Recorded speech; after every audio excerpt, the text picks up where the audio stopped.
I want to thank Emory for agreeing to do this adventure with me, and I'm among friends with all of you who are here, so I'm excited about that. But again, Emory and I have been participating in a virtual book group related to Presentation Zen and Presentation Zen design. And I have to say, Emory and I have been doing some work together for a couple of years now, and when we started doing some presentations, he gently encouraged me to simplify, simplify, simplify on my slides. And so I was very interested in what he had to say, and sometimes what he would do would be he would take one of my slides and say, how do you like this? And he would simplify it. And so it's great to learn alongside someone that you trust, and so that's been really great, and it's exciting to learn alongside all of you who are joining us today. So I am going to turn things over to Emory now to talk about his a path to better presentations, and I want to say to him how much I appreciate what I've learned about presentations.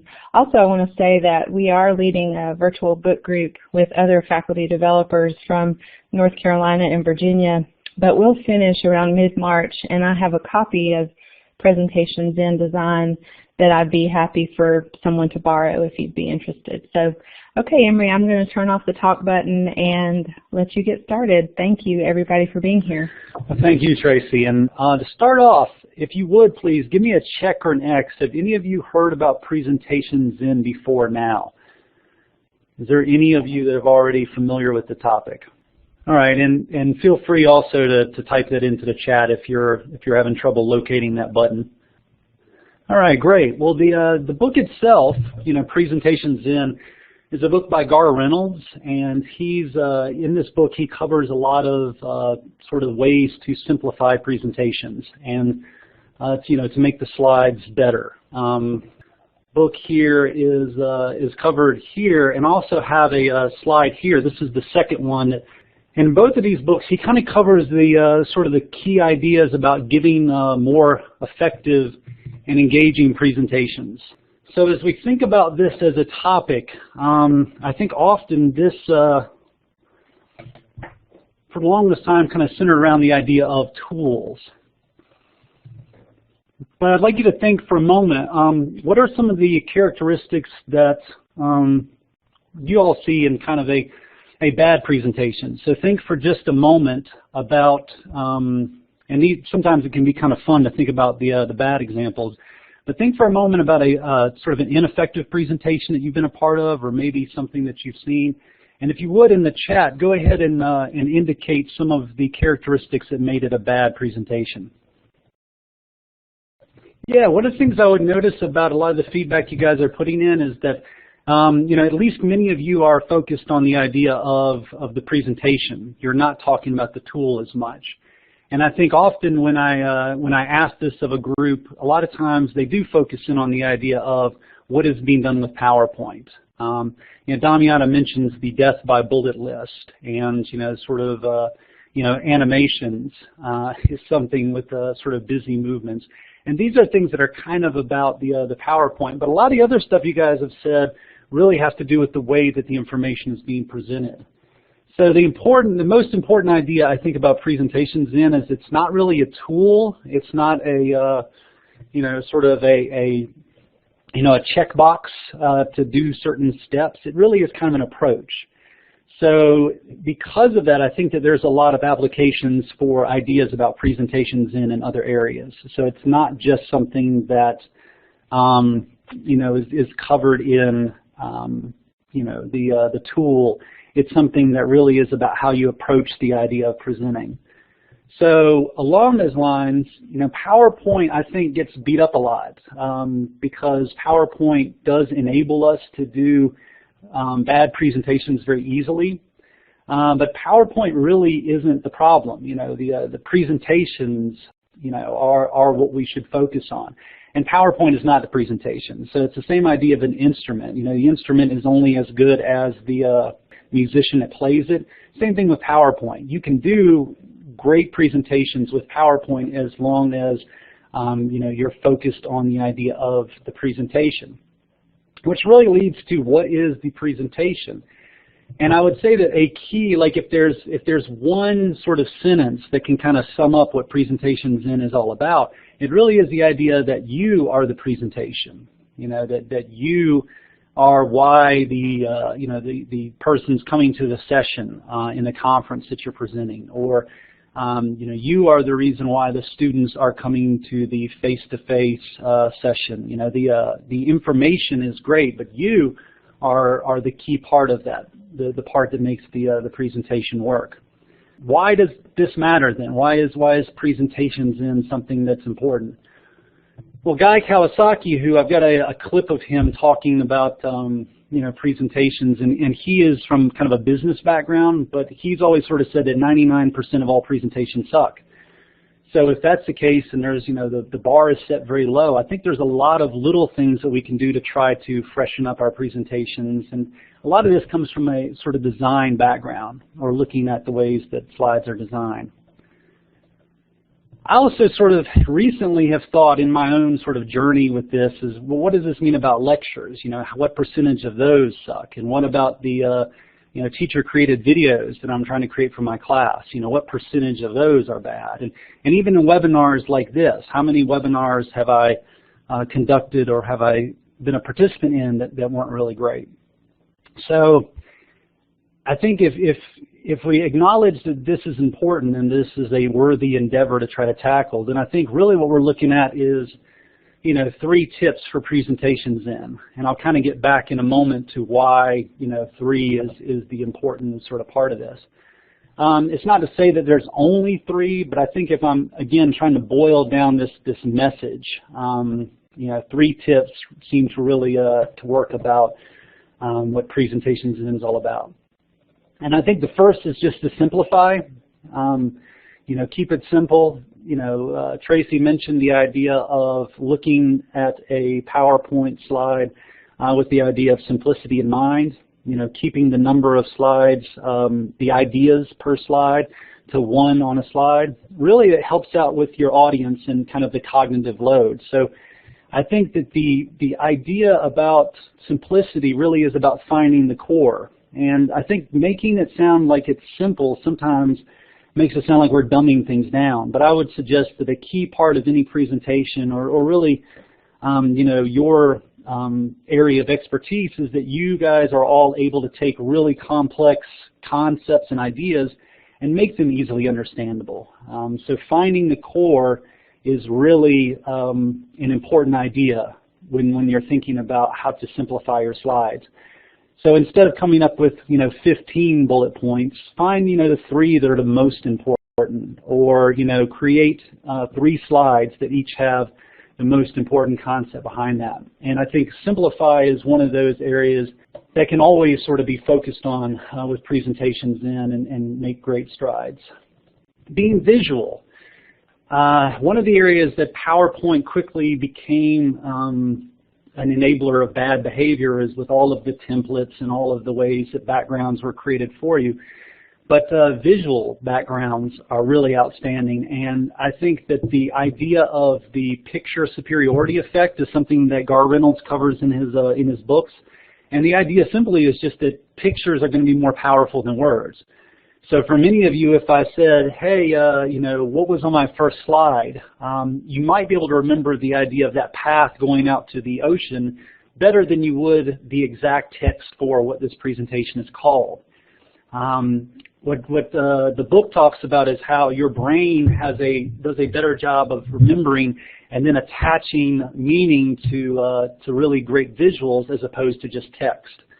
So if you're able to create some really great, sort of pictures in your slides that maybe are great visual cues for understanding those key concepts, I think what you'll find is that your audience is much more likely to remember those when they leave.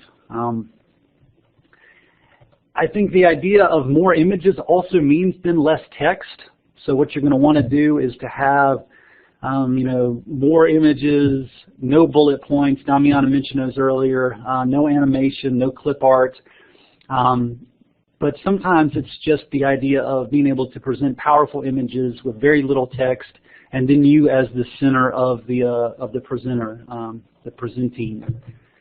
And it used to be really hard to find great images, but I think nowadays there are a lot of great sources for Creative Commons, and there's a lot of great places to find, high definition images that you might use in your own presentations or in your own slides. Tracy and I both have some of the the links to these that we like to use. But the idea is really that you're able to find a high quality image and put that on a slide is going to stick with a user much longer than having some of the sort of cheesy Microsoft clip art or just a huge list of bullet points.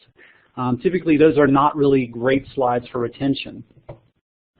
Which kind of brings us to the third one, and I will say that this is probably the area that most people struggle the most with when we're thinking about presentations and presentations in, and that's just the idea that really that there needs to be a distinction between documents that have a lot of text and a lot of information and the idea of creating slides, which really shouldn't be very text heavy. And I think at some point, the two kind of blended where people felt compelled to have all of the information that they're covering on the slide. And I've got a couple of examples here of slides, and my intent would never be to shame anyone, but these are examples from years ago of slides that I saw where, the idea was put as much text on there as possible. But then, that really creates a difficult experience for the audience. People in the books, the evidence would suggest that people can't really read the slides and listen to you at the same time. So they're having to make a decision about whether to listen to you or whether to read. And if they're reading the documents, then they're really not listening to your message. And in many cases, they're going to be able to read it faster than you can read it. So then it becomes why are they listening to you read the slides? So I think what Garr Reynolds would suggest is that there needs to be a distinction between the slides, which are there to support you because, again, you are the presentation, versus the amount of information that you're going to be using in there, which you might be able to find another way of sharing. And I wanted to share a couple of examples of bad practice before sharing, I think, what is Garr Reynolds' solution. So, Bill Gates is a great guy and has done a lot of amazing things in his life, but this was a pretty notorious PowerPoint slide that circulated around the internet because it was an example kind of what happens when text and theming and trying to get all the information on slides goes wrong. And it really is the opposite of simplifying. What Bill is in an awkward position of trying to do is to talk in the midst of all of this visual stimulus with all of the pieces of clip art and all of the text on the sides and everything on there is really almost impossible. This also is an example of a slide that has been titled the worst PowerPoint slide ever. It's okay if you can't see this right now well in Blackboard Collaborate because it's almost impossible to see in just about any environment. But the idea was that this person felt like they had to include the entire sort of diagram or flow chart, and instead of trying to break it up into pieces, it's just all there. Yeah. So Garr Reynolds would say that handouts set you free. That by being able to supply everyone with a handout that has the information, because sometimes when people say they need a copy of your presentation, really all they want is a copy of the links and resources and maybe some of the information that you're sharing. So if you're able to sort of say, hey, here is a handout to this session that has all of the information that you're going to need, it kind of sets you free as the presenter not to be tied to that, so that you can then focus on your slides and focus on the images and focus on the message. So handouts, if they are, if it's not about creating slidements, and that would mean that you have a set of slides and you also have a handout, it might really put you in a better position to be able to present. One of the things that this causes us to do is that we must unlearn what we have been learning about PowerPoint. So I think for a long time, PowerPoint slides and the templates and everything that PowerPoint allowed us to do quickly became really bad practice and kind of became the understood culture of how to use PowerPoint. So slides all started to look this way, and PowerPoint kind of enabled that bad behavior. So the challenge is now unlearning what has been a practice for a very long time. We'll talk about some of the challenges to that in just a second. Before we do, I did want to share 3 more approaches, and this will kind of explain where I'm coming with this 3. Guy Kawasaki, who I quoted earlier as saying the sort of 99% of all PowerPoints suck. He also came up with what was the 10-20-30 rule, and his idea was you need to have no more than 10 slides. You need to be able to present it in no more than 20 minutes. And the smallest font you should ever use is 30-point font.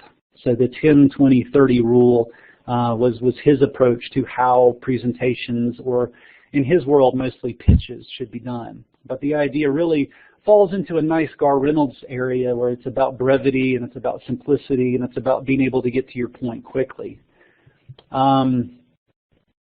Another example of a thought around presentations would just be Steve Jobs. And he came up with the rule of 3, but the idea really was there's a lot of evidence to suggest in these books that the most that people can remember are kind of 3 things at a time. So if you look at a lot of Steve Jobs presentations, often he's relying on that idea of, I'm going to give you 3 really amazing things about the iPhone, or let me tell you 3 incredible things that you'll be able to do with this. And then in the upcoming year, we're going to release 3 new updates. So he was a big believer in using 3 as the number of things that after a presentation people will be able to take away. And he stuck to that with most of his presentations. So, today I've been hitting you guys with a lot of 3s. But the idea is that from any sort of session that you sit through, you'll be able to probably recall the 3 most important things from it, and that's about it, even if there's a lot more. Finally, my last 3 is Rick Altman, who he wrote a book called Why PowerPoint Sucks, and he's also one of those guys that really thinks a lot about presentation design. But he came up with what he thought was the 3-word challenge, which is, can you create slides that have no more than 3 words on them?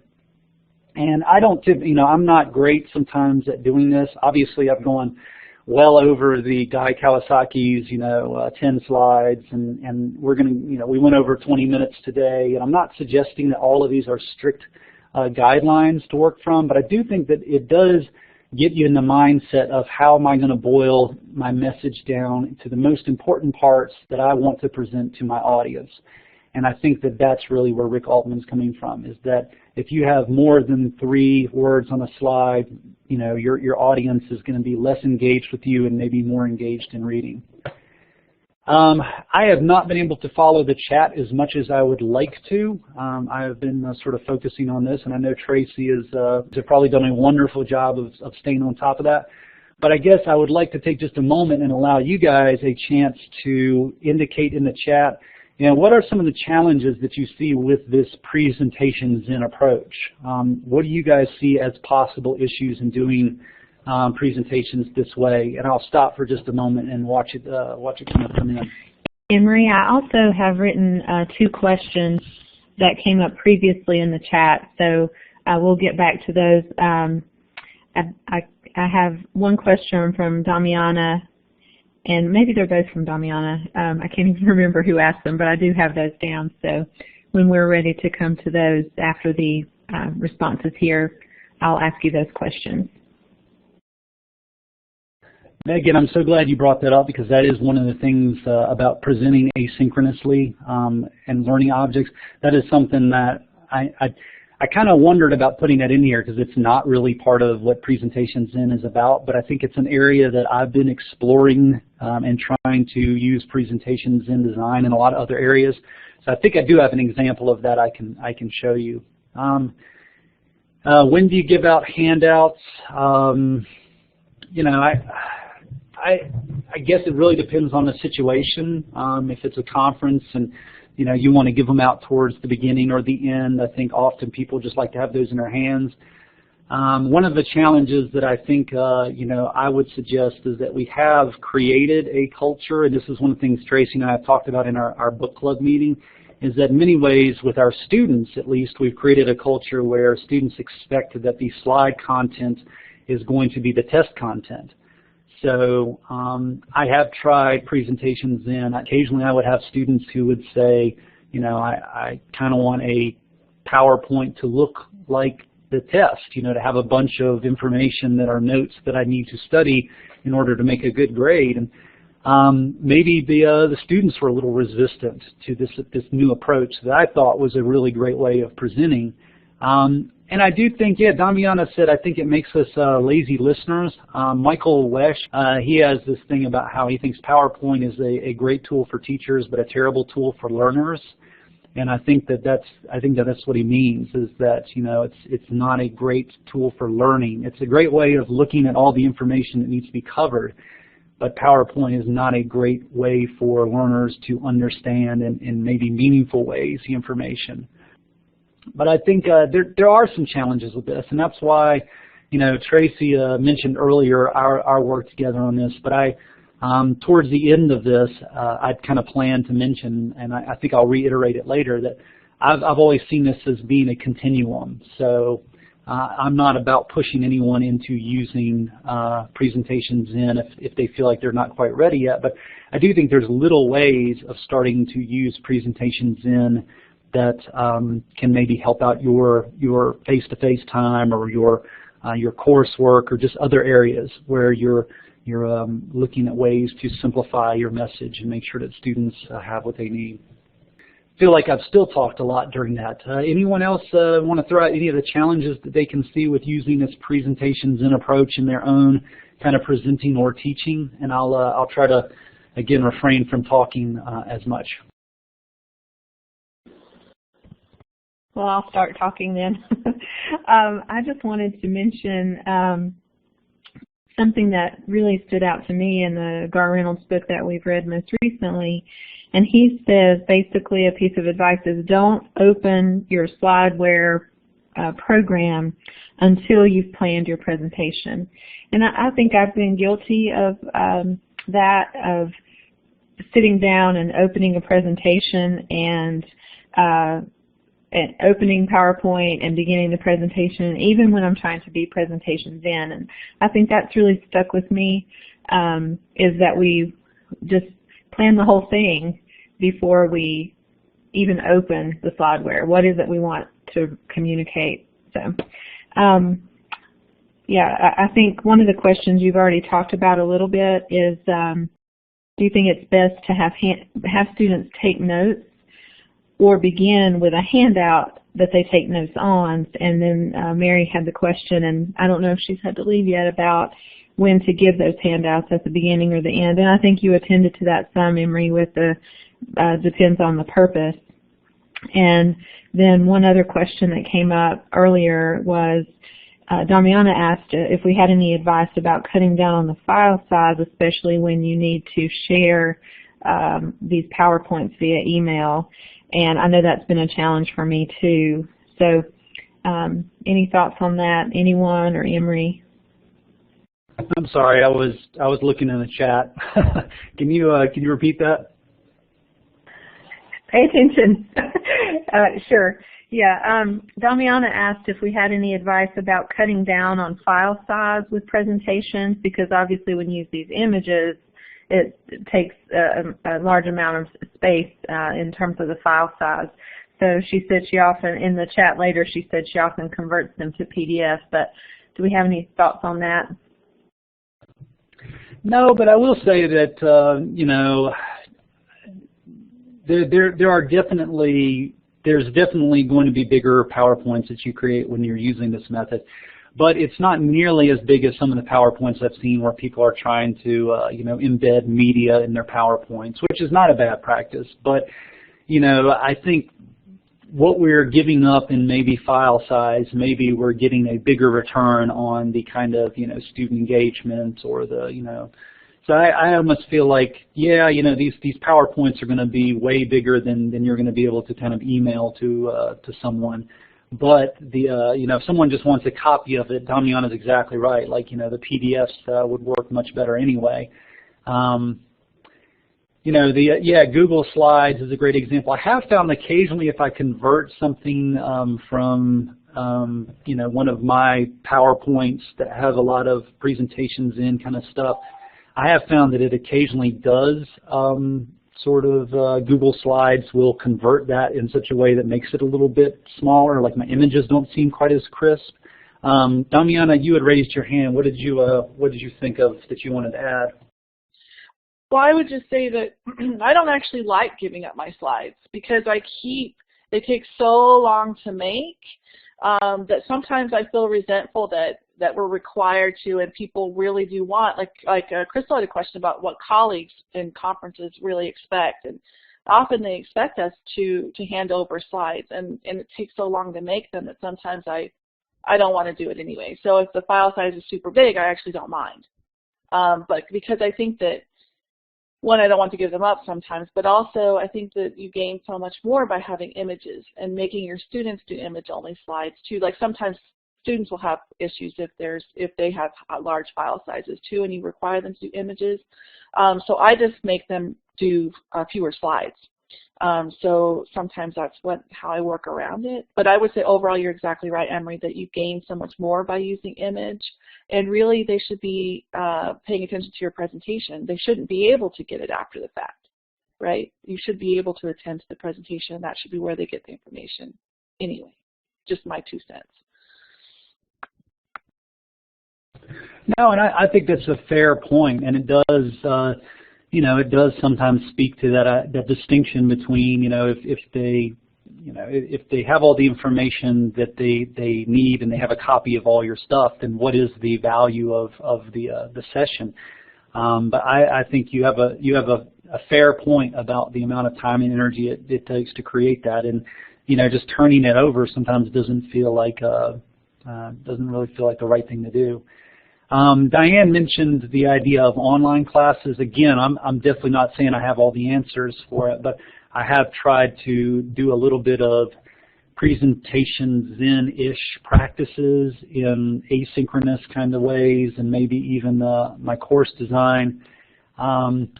I do like VoiceThread as well. It does work. I have found occasionally, and this is kind of an aside, but VoiceThread, at least recently, feels like they took out some of the better features that they had for the free version, and that always makes me just a little irritated. Yeah, those are great comments, and I don't think that this is you know, some of the challenges with this is kind of a heavy question. Like I definitely think that a lot of this speaks to, you know, a lot of your sort of personal situations and your comfort level with presentations, and some of this is an idea to explore, not necessarily a solution. But I would say if we're looking forward on some of this, if we look at like what's next, I think that for me, I found that you know, a lot of you guys are already familiar with TED Talks. I'm not going to, you know, sort of talk about that much, but I found that this was a great way of looking at the way that presentations can be modeled, you know, where the presenter really is the focus and the main part of the conversation. You know, SlideShare I also found to be a great place. It's kind of like, if you're not familiar with SlideShare, it's almost like it's a YouTube for presentations. So I was able to occasionally go on there, and Garr Reynolds has a SlideShare account, and I was able to look at some of his and search through different topics that were of interest to me. And you know, SlideShare is great because, like YouTube, it's a lot of really great stuff, but it's also a lot of really awful stuff. So there's a wide spectrum of slides that you would encounter, but a lot of these are being made available and for viewing, and even some of them for downloading. So I found that sometimes I could explore this site and find some ideas for myself. To get to some of the questions that I think Diane and both Megan were posing, the idea for me is some of this started to seep into my ideas about course design. You know, like what could I do to make you know, my course design feel a little bit more simplified, a little bit more presentations in.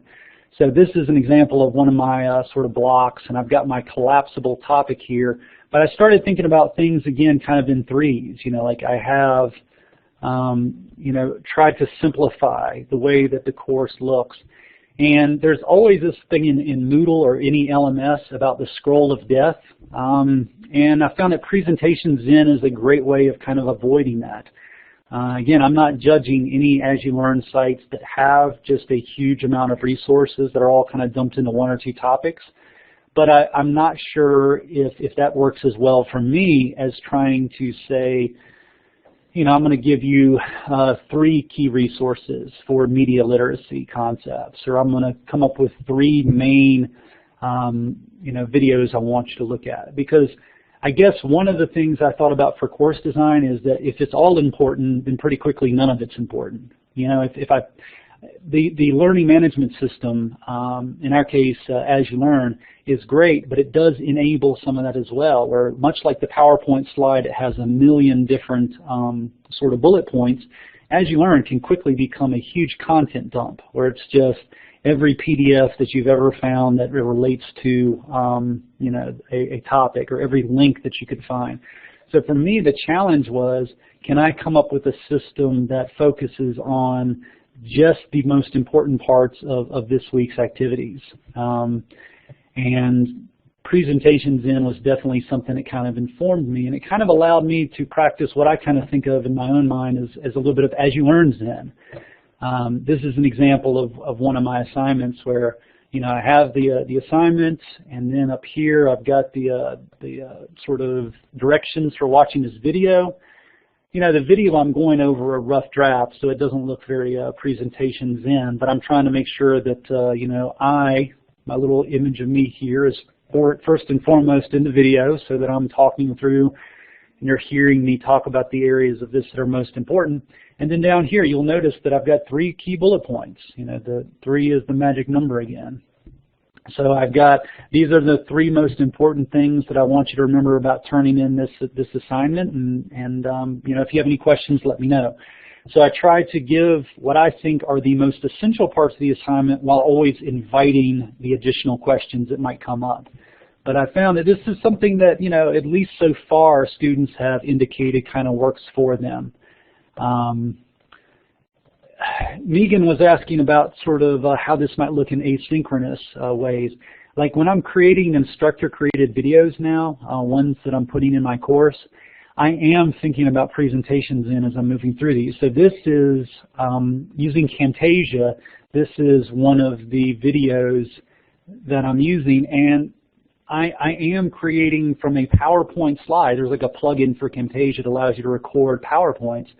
But in these videos, I'm almost exclusively using pictures and some text. So I'm still trying to use images, and I'm still trying to talk about the important parts of the assignment, but using videos as images for that. This was a video that I created on kind of kicking off one of our assignments that people would be working in groups. And this is really the only slide in that video, or I guess the only part of that video where I'm using any kind of text. And I'm using the same sort of image, but I'm coming up with 3 main parts of group organizations that I think lend itself towards people having a good experience working in groups.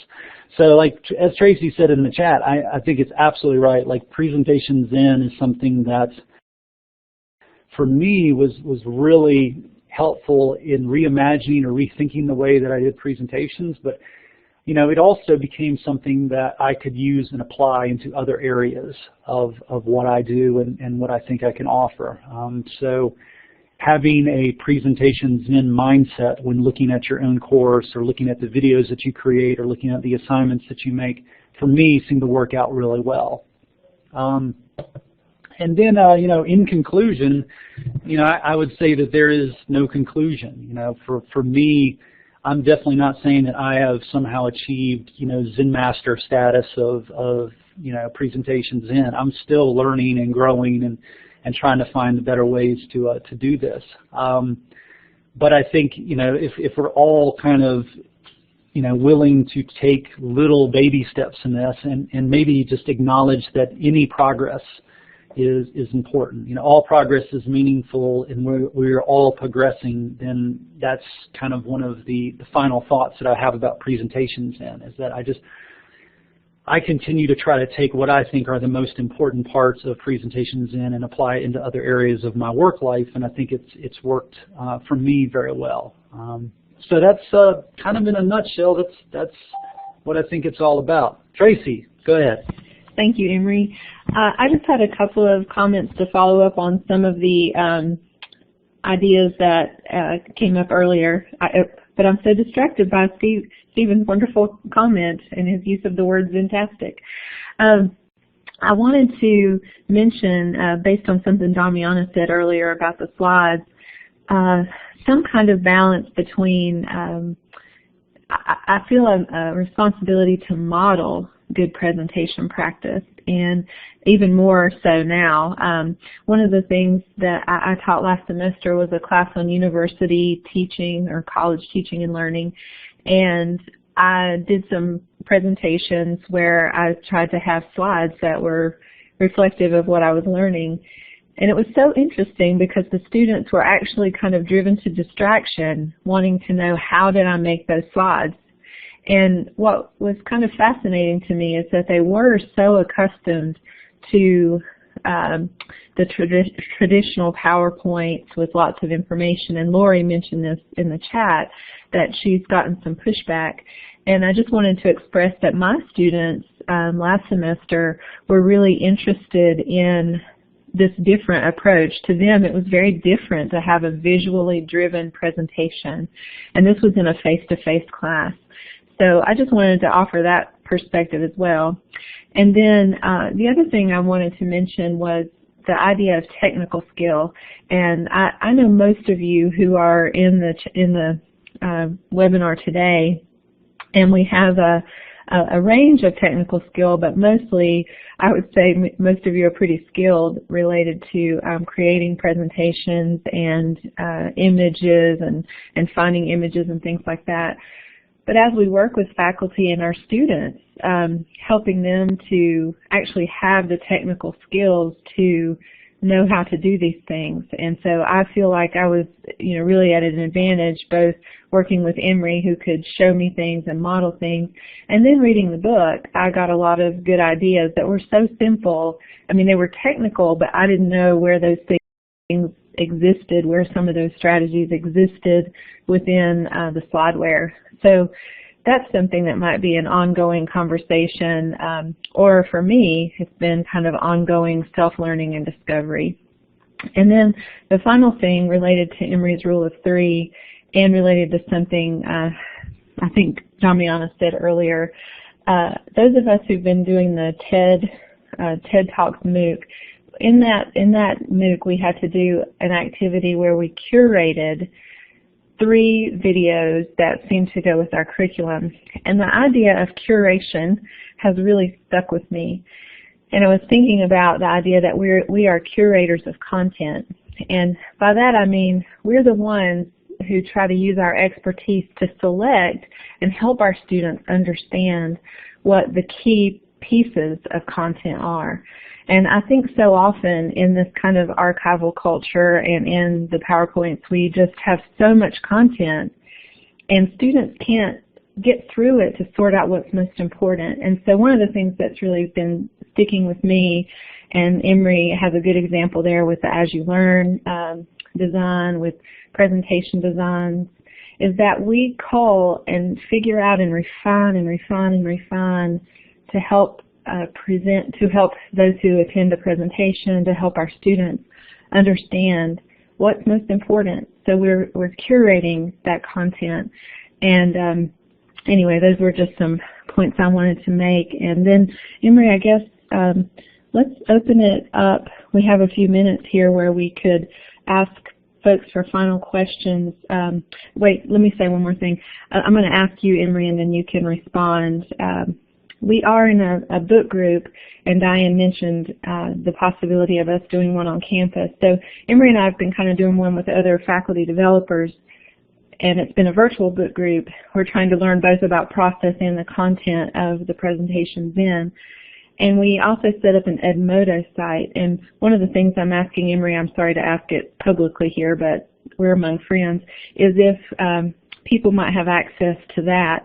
One of the things we did was a sort of a before and after activity. And not a lot of people participated, but I did, and it was really helpful to think about what would a slide look like 2 years ago that I created versus one now. And we tried to get everybody to provide examples that we could share on our own campuses. So anyway, I'll turn it over to Emery and then others to use the chat and the talk feature to ask your final questions in these last minutes together. Thanks. Tracy, did you want to mention the sandbox sessions as well, or is that something that we'll follow up later with? Sure. And most of you except Stephen, I'm not sure if you got this information, but we'd be happy to share this with you. As a follow-up to this session, we also are offering some presentation sandbox sessions, and these are just sort of times when you could bring a presentation and think about how you could simplify it. And Emery and I will be there to just sort of do kind of a consult. And I'm no expert. Probably if most of you came, I'd be the one who would learn the most. But that we're having those on, let's see, March 19th. From 9 to 11 and March 25th from 2 to 4. And if you need more information about how to register for those, we are trying to keep the sessions each hour to 2 or 3 people so that people get kind of the attention that they need. So, and it goes with the rule of 3, right? So if you need more information, you can follow up with me. Thanks. I have no formal sort of, concluding sort of thought or question. I definitely would open things up for the group and do my best to answer any questions that might arise about any of the information or any of the discussions that we've had today. Anything that you want to say, please feel free to put it in the chat or take the mic.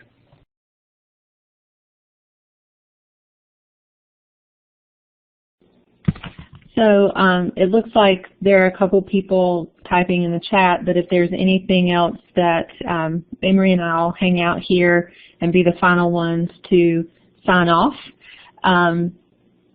But we look forward to continuing the conversation. As Emery said, it's a process, and it's great to be in the process together. So we'll stay here if you have questions and want to use the talk or chat feature, but if not, we hope you have a wonderful day, and we appreciate you being here.